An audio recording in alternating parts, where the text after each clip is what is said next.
ओम शांति। आज की तारीख है 17/1/16 और आज हम सुनेंगे मीठे मीठे अव्यक्त बाप दादा की ज्ञान मुरली। तो रिवाइज कोर्स की तारीख है 4/1/80 और आज की ज्ञान मुरली का शीर्षक है वर्तमान राज्य अधिकारी ही भविष्य राज्य अधिकारी। मीठे मीठे बाप दादा कहते हैं कि सभी अपने को डबल राज्य अधिकारी समझते हो, वर्तमान भी राज्य अधिकारी और भविष्य में भी राज्य अधिकारी। वर्तमान भविष्य का दर्पण है। अगर वर्तमान में हम अपनी कर्मेंद्रियों के मालिक हैं, स्व के ऊपर हमारा ही राज्य चलता है या हुक्म चलता है, तो हमारा वर्तमान हमें भविष्य का साक्षात्कार कराता है कि भविष्य में भी हम राज्य अधिकारी ही बनेंगे। वर्तमान की स्टेज अर्थात दर्पण द्वारा अपना भविष्य स्पष्ट देख सकते हो। वर्तमान व भविष्य के राज्य अधिकारी बनने के लिए सदा ये चेक करो कि मेरी रूलिंग पावर कहाँ तक है। पहले सूक्ष्म शक्तियाँ जो विशेष कार्य करता है, तो हमारी विशेष कौन सी शक्तियाँ हैं जो कार्य करती हैं, तो उनके ऊपर कहाँ तक अपना अधिकार है। बाबा कहते पहले वो चेक करो। संकल्प शक्ति के ऊपर यानी मन, जो मन हमारा अनेक संकल्पों को उत्पन्न करता रहता है, तो हमारा उसके ऊपर कितना अधिकार है। मैं जो चाहूँ, जैसा चाहूँ वैसे सकारात्मक संकल्प वो करता है या नहीं करता है। अगर नहीं करता है तो मेरे अंदर इतनी शक्ति है जो मैं उसकी नकारात्मकता को खत्म कर सकूं। दूसरा बुद्धि के ऊपर, यानी बुद्धि हमारी निर्णय देती है, तो उसका निर्णय सकारात्मकता की ओर है, श्रीमत के अनुरूप है या बाप दादा के समान। जो बाप दादा ने कर्म किए उस कर्म का निर्णय वो देती है या नहीं। और संस्कारों के ऊपर, यानी बुद्धि के द्वारा जो हमारे अंदर फिर संस्कार पड़ते हैं, तो उनके ऊपर। तो ये तीनों विशेष शक्तियाँ राज्य अधिकारी बनाने में सदा सहयोगी अर्थात राज्य की कारोबार चलाने वाले मुख्य सहयोगी कार्यकर्ता हैं। तो बाबा कहते हैं मन, बुद्धि और संस्कार।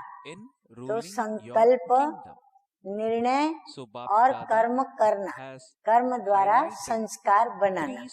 तो इन तीनों ही ये जो हमारे मुख्य सहयोगी हैं, उनके ऊपर हमारा कारोबार चलता है और वो कारोबार अधिकार के साथ चलता है। और वो तीनों शक्तियाँ हमें हाजी करके हमारी आज्ञा का पालन करती हैं।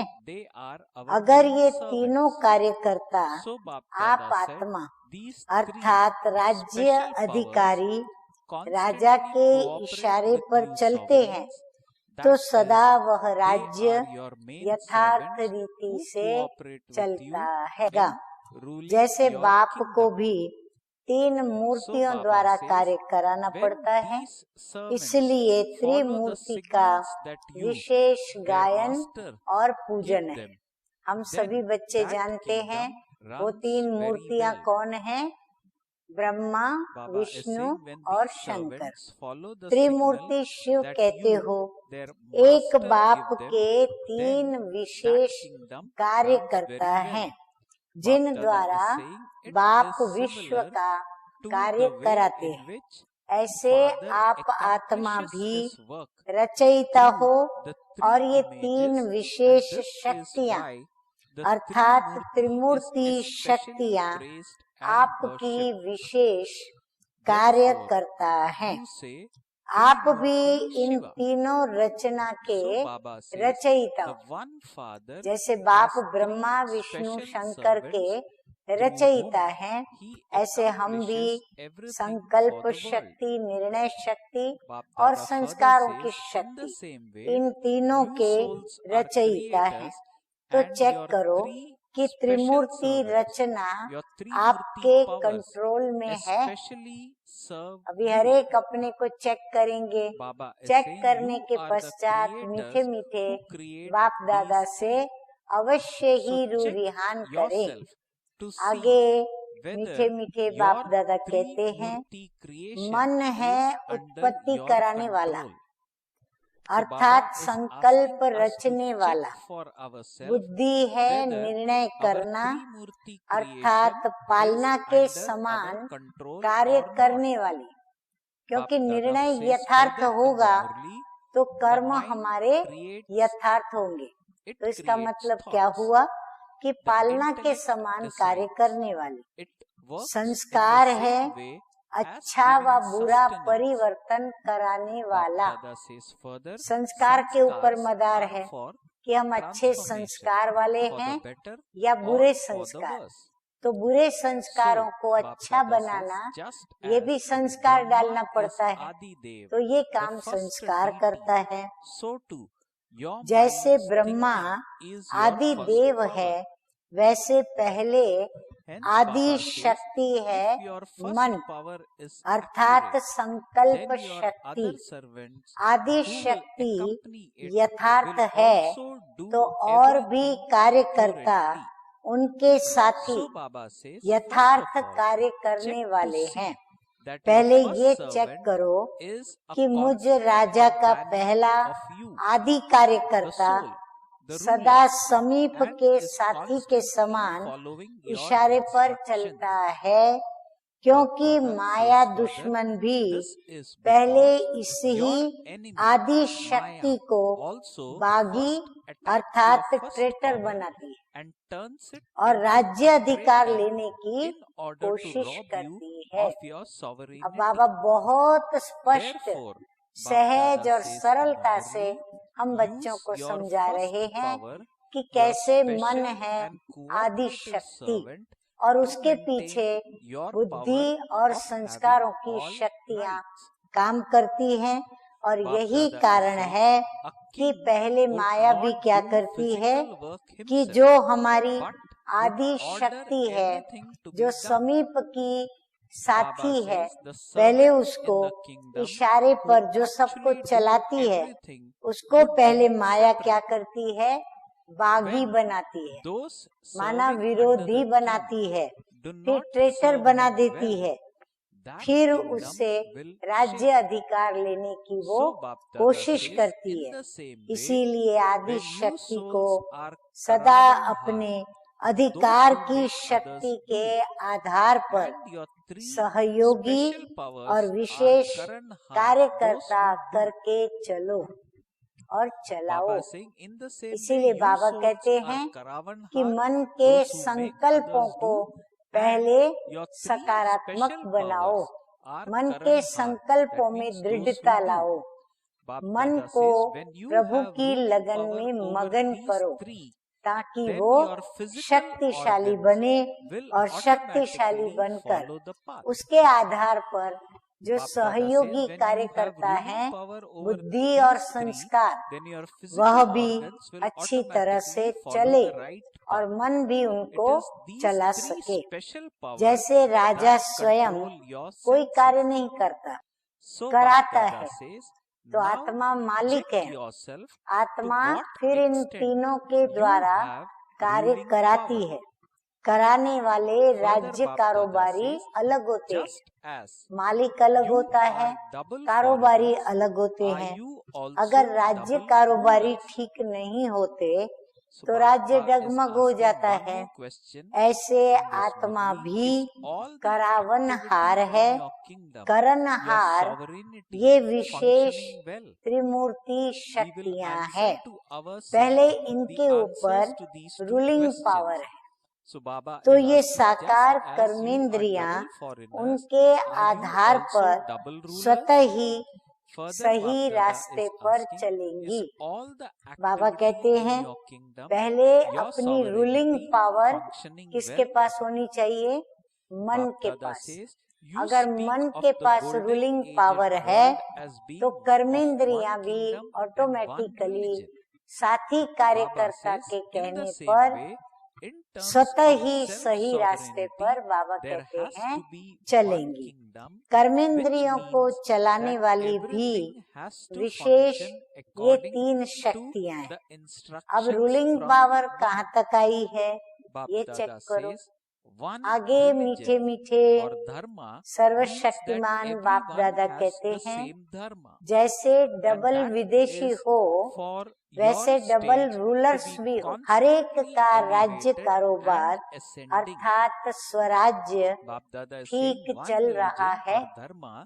जैसे सतयुगी सृष्टि के लिए कहते हैं एक राज्य एक धर्म है, ऐसे ही अब स्वराज्य में भी एक राज्य अर्थात स्व के इशारे पर सर्व चलने वाले हैं। एक धर्म अर्थात एक ही धारणा सबकी है। जैसे सतयुग में सभी पवित्र हैं, सभी के अंदर पवित्रता की धारणा है। ऐसे मन की भी, बुद्धि की भी, संस्कारों की भी, कर्मेंद्रियों की भी एक ही धारणा होनी चाहिए कि सदा श्रेष्ठाचारी चढ़ती कला में चलना है। तो मन बुद्धि संस्कार को भी यही रहे बुद्धि में कि हमें सर्वश्रेष्ठ चढ़ती कला जो पवित्रता की है हमें उसी में चलना है। मन अपनी मनमत पर चलावे, बुद्धि अपनी निर्णय शक्ति की हलचल करे, मिलावट करे, संस्कार भी आत्मा को नाच नचाने वाले हो जाए तो इसको एक धर्म नहीं कहेंगे। इसलिए बाबा कहते चेक करो कि आपका मन मत पर चलाता है आपको, यानी आपका मन जैसे कहता है वैसे चलते हो। घड़िक में कहता है ये करो तो आप वो करने लगते हो, घड़िक में कहता है नहीं करो तो आप नहीं करते हो। फिर बुद्धि भी आपकी निर्णय देने में आपको हलचल मिलाती है, कभी कहती है हाँ भले करो, कभी कहती है नहीं नहीं इसमें नुकसान हो जाएगा मत करो। तो बुद्धि भी हलचल मिलाती है। फिर संस्कार भी क्या करते हैं, नाच नचाते हैं। संस्कार भी कहते हैं इसमें मजा नहीं आता, आनंद नहीं आता, सुख नहीं मिलता, इसीलिए ऐसे नहीं, परंतु हम ऐसे करें तो ऐसे नाच नचाने वाले हो जाए। तो बाबा कहते हैं इसको एक धर्म नहीं कहेंगे, एक राज्य भी नहीं कहेंगे। तो आपके राज्य का क्या हाल है? बाबा सभी से पूछ रहे हैं कि आपके स्व के राज्य का क्या हाल है? त्रिमूर्ति शक्तियाँ ठीक हैं? हमारी सबकी आत्मा की जो तीन मुख्य कार्यकर्ता कारोबारी शक्तियाँ हैं वो ठीक हैं। कभी संस्कार बंदर का नाच तो नहीं नचाते हैं। बंदर क्या करेगा, कभी स्थिर बैठ नहीं सकता किसी डाली पर, एक डाली से दूसरी डाली पर वो नाचता कूदता ही रहता है।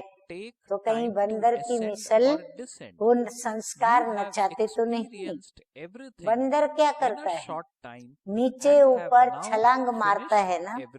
संस्कार की भी अभी अभी चढ़ती कला और अभी अभी गिरती कला। अभी अभी देखो तो एकदम रूहानी नशे में खगिया मारेंगे, और अभी अभी देखो तो एकदम रूहानी नशा सोडा वाटर की तरह खत्म हो जाएगा, और फिर गिरती कला का अनुभव करेंगे। तो ये बंदर का नाच है ना, तो ये संस्कार तो नाच नहीं नचाते हैं ना, कंट्रोल में है ना सब। हाँ, बाबा बार बार पक्का करा रहे हैं। कभी बुद्धि मिलावट तो नहीं करती है। मिलावट में जैसे किसी ने कहा उनका सुन लिया, सुन करके उनका कहना मान लिया, सोचा नहीं उस पर राइट है रॉन्ग है, गिराने के लिए कहा कि चढ़ाने के लिए कहा, बस उसने कहा मान लिया। तो मनुष्य मत पर मत पर तो कभी बुद्धि मिलावट तो नहीं करती है। जैसे आजकल मिलावट करते हैं तो निर्णय शक्ति भी मिलावट कर देती है। कभी बुद्धि मिलावट तो नहीं कर देती है। अभी अभी यथार्थ, अभी अभी व्यर्थ तो मिलावट हुई ना। हाँ, अभी अभी यथार्थ सोचती, अभी अभी व्यर्थ सोचने लगती, अभी अभी यथार्थ निर्णय देती, अभी अभी सेकंड में बदलकर व्यर्थ निर्णय करती, तो ये मिलावट नहीं हुई। अच्छा, आगे मायापति अर्थात माया पर विजय प्राप्त कराने वाले मीठे मीठे शिव बाबा ब्रह्मा बाबा के द्वारा कहते हैं कि विदेश में माया आती है, विदेशियों के पास तो माया नहीं आनी चाहिए। अब क्यों नहीं आनी चाहिए? क्योंकि विदेश में वर्तमान समय थोड़े ही समय में ऊंचे भी चढ़ते हैं और नीचे भी गिरते हैं, तो थोड़े समय में सब प्रकार के अनुभव करके अब पूरे कर लिए हैं। जैसे कोई चीज बहुत खाई जाती है तो दिल भर जाता है, वैसे विदेश में भी सब प्रकार का फुल फोर्स होने के कारण विदेश की आत्माएं अब इससे थक गई हैं। बाबा ने इसके पहले की मुरली में भी बताया था कि किस प्रकार विदेशी सर्व प्रकार के पदार्थों से, आकर्षणों से, संबंधों से उनकी दिल भर गई है। तो ये बाबा कहते हैं सभी थक गए हैं। तो जो थके हुए होते हैं उनको अगर आराम मिल जाता है तो बिल्कुल लेटते ही गुम हो जाते हैं। हाँ, तुरंत उनको नींद आ जाती है, डीप स्लीप का अनुभव करते हैं। हाँ, गहरी नींद का अनुभव करते हैं। तो विदेशियों को माया ने थोड़े ही समय में बहुत अनुभव करा दिए हैं। अब क्या करना है? हाँ, बाबा विदेशी बच्चों से पूछ रहे हैं, जो नई चीज की तलाश थी वो मिल गई, फिर माया क्यों आवे? बाबा कहते आपको जिस बात की तलाश थी वो तो मिल गया, तो आपके पास अब माया क्यों आवे? कारण तो बाबा ने बता दिया, नहीं आनी चाहिए ना, फिर क्यों आती है?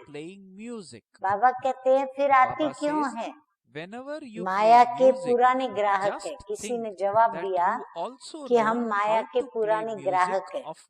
माया को भी अगर नए ग्राहक अच्छे मिल जाएंगे तो पुरानों को आप ही छोड़ देगी।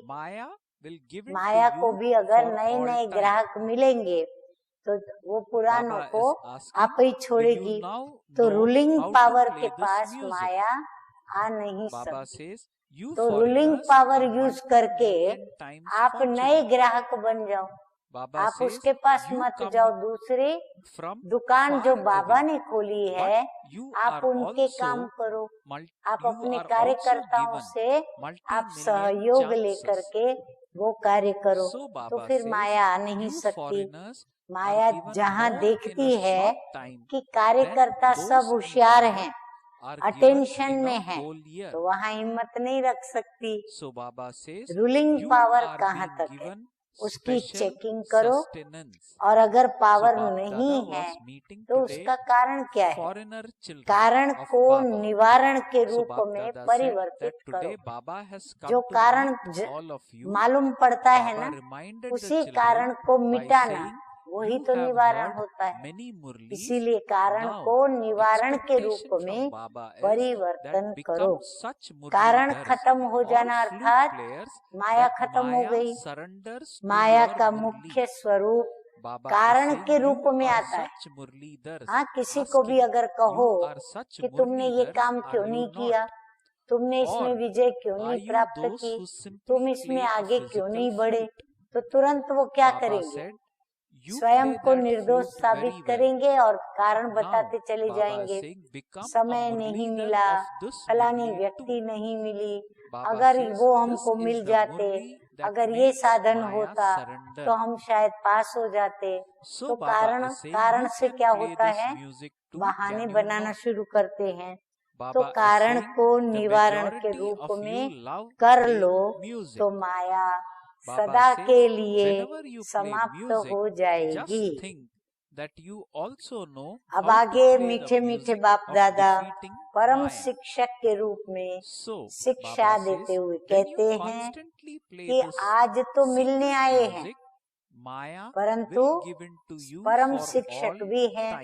तो कहते हैं कि मुरलियां तो बहुत सुनी, तुम बच्चों ने मुरलियां तो बहुत सुनी, अब ऐसे मुरलीधर बनो जो माया मुरली के आगे न्योछावर हो, यानी सरेंडर हो जाए। ऐसे मुरलीधर होना कि वो स्थूल साज की या फिर स्थूल साज की मुरली चलाने वाले हो। कौन से मुरलीधर हो? आपके आगे माया सरेंडर हो जाए ऐसे मुरलीधर हो, या फिर साज की जो स्थूल लकड़े की मुरली होती है वो मुरली बजाने वाले मुरलीधर हो। जवाब हर एक अपना अपना देवे। बाबा कहते हैं कि वह मुरली तो बहुत अच्छी बजाते हो, चलाते हो, इसमें भी मुरलीधर बनो। बाबा कहते दोनों में मुरलीधर बनो, माया को सरेंडर कराने की भी मुरलीधर बनो। बाबा कहते ज्ञान मुरली तो अच्छी बजाते हो, लेकिन माया को सरेंडर करने वाली मुरली जो होती है वो मुरली बजाकर मुरलीधर बनो। ये साज भी तो बजा सकते हो ना। साज बजाने का मेजॉरिटी को शौक है। हाँ, विदेशियों में साज बजाने का बहुत शौक होता है। जिस समय भी कोई साज बजाओ, ये सोचो कि माया जीत बनने का राज का साज भी आता है। स्वयं स्वयं से प्रश्न करो, स्वयं स्वयं को राज का साज बजाने का सिखाओ और बजाने को कहो। ये राज का साज अगर सदैव बजाते रहो तो माया सदा के लिए सरेंडर हो जाएगी। ऐसे साज बजाना आता है। विदेशी भी पदम गुना भाग्यशाली हैं, दूर से आते हैं, लेकिन चांस भी पदम गुना मिलता है।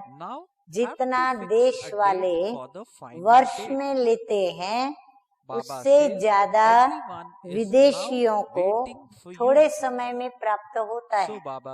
विशेष पालना मिल रही है।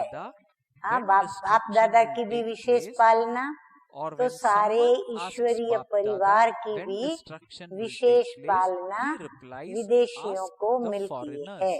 अब आगे मीठे मीठे बाप दादा बड़े राज की बातें बताते जा रहे हैं। अब बाप दादा कहते हैं सबकी नजर आप विदेशियों के ऊपर विशेष रहती है, तो विशेष पालना का रूप प्रत्यक्ष फल के रूप में विशेष दिखाना पड़े।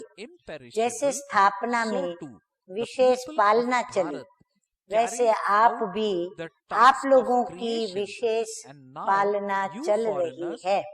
तो पहले पालना वालों ने उस पालना का रिटर्न सेवा की स्थापना की। अब आप लोग क्या करेंगे? सेवा की समाप्ति करेंगे और संपूर्णता का व प्रत्यक्षता का नाम वाला करेंगे। हाँ, बाबा ने होमवर्क दे दिया, सभी ने ध्यान से सुना। अब आप लोगों को क्या करना होगा? आप लोगों को समाप्ति की डेट फिक्स करनी पड़ेगी। अभी सब का इंतजार आपके ऊपर होगा। बाप दादा से पूछेंगे कि विनाश कब होगा, तो कहेंगे विदेशियों से पूछो। बाप दादा से कभी भी कोई पूछेगा तो बाप दादा क्या जवाब देंगे? कि विदेशियों से पूछो। देश वालों ने स्थापना की जिम्मेवारी ली, विदेशी भी तो कोई जिम्मेवारी लेंगे ना। है भी विदेशी विनाशी और भारत अविनाशी। तो भारतवासियों ने स्थापना का किया और विदेशी विनाश के कार्य में विशेष निमित्त बनेंगे। भारतवासी बच्चों ने यज्ञ की स्थापना में अपनी आहुतियां डालकर स्थापना की और यज्ञ रचा, और आप लोग फिर अंतिम आहुति डालकर समाप्त करो, फिर जय जयकार हो जाएगा। अब जल्दी जल्दी अंतिम आहुति डालो। हाँ, बाबा भी जल्दी करा रहे हैं। सब मिल करके एक संकल्प का स्वाहा करो तो समाप्ति हो जाएगी। इसकी डेट कब बताएंगे? 80 में करेंगे या 81 में करेंगे? क्योंकि ये 79 में मुरली चली है। अब ये डेट बताना। तो कोई ने जवाब दिया, एक बार मधुबन में फिर से आए, विनाश शुरू होगा तो सदा के लिए आ जाएंगे। बाबा ने जवाब दिया।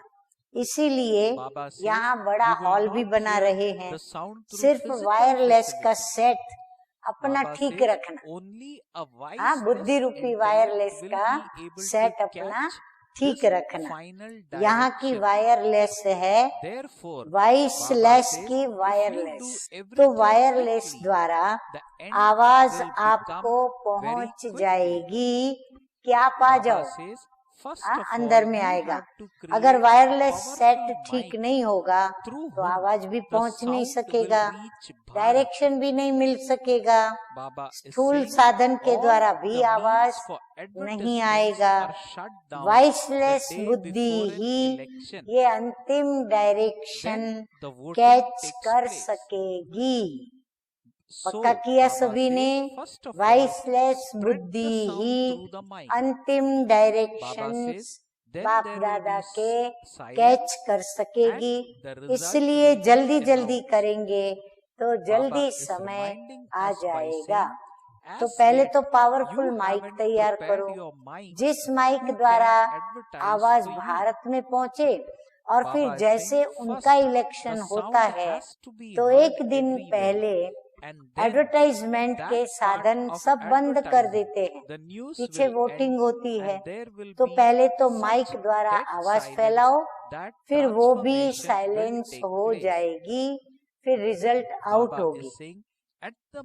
अभी एडवर्टाइजमेंट वाले माइक कहाँ तक तैयार किए हैं? पहले आवाज फैलेगा, फिर ऐसी डेड साइलेंस होगी जो ये आवाज फैलाने का पार्ट भी समाप्त हो जाएगा और फिर परिवर्तन होगा।